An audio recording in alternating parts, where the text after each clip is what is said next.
ચાલો આજે આપણે બનાવીશું ભરેલા બટેકા અને પરોઠા. તો ચાલો બનાવીએ આપણે. તો મેં પેનમાં તેલ ગરમ કરી લીધું છે.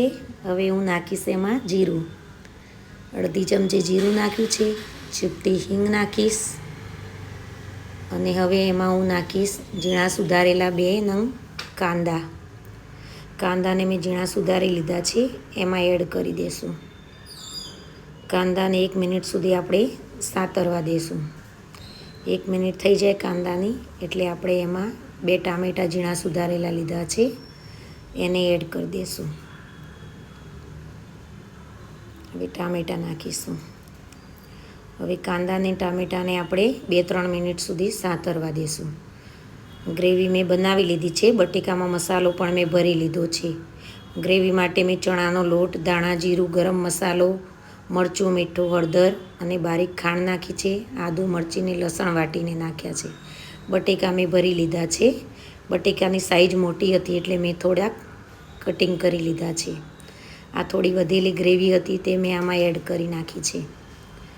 નાની બટેકી હોય તો આપણે આખી બટેકી પણ ભરી શકીએ છીએ.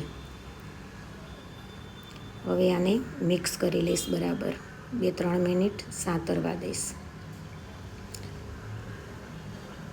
હવે હું નાખીશ મરચું. હવે નાખીશું એમાં ધાણા જીરું. અડધી ચમચી હું એમાં હળદર નાખીશ.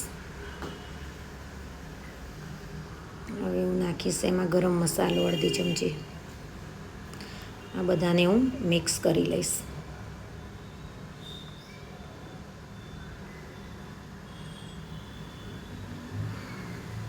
એને હજુ આપણે 1-2 મિનિટ થવા દઈશું. તો જુઓ આપણી ગ્રેવી સરસ તૈયાર થઈ ગઈ છે. એમાં આપણે ભરેલા બટેકા ઉમેરી દઈશું.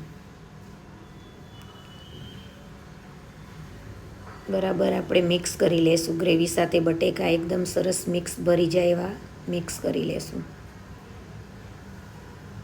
તમે પણ આ સબ્જીનો ટ્રાય કરજો મિત્રો. બહુ ટેસ્ટી સબ્જી બનીને તૈયાર થશે આપણી. અને આ વિડીયો તમને પસંદ આવે તો વિડીયોને લાઈક કરજો, શેર કરજો અને સબસ્ક્રાઈબ જરૂર કરજો. હવે આમાં આપણે પાણી એડ કરીશું. તો હું આમાં 1 ગ્લાસ પાણી રેડી દઈશ.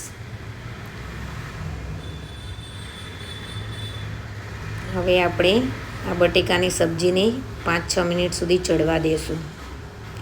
જુઓ આપણા બટેકા ચડીને તૈયાર થઈ ગયા છે. સબ્જી પણ બહુ મસ્ત બની છે. આની સાથે મેં પરોઠા બનાવી લીધા છે.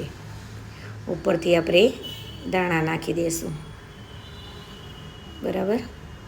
હજુ 1-2 મિનિટ સુધી ધીમા તાપે થવા દઈશું. તો ચાલો મિત્રો, આપણી બટેકાની સબ્જી અને પરોઠા તૈયાર છે. ચાલો જમવા ચાલો.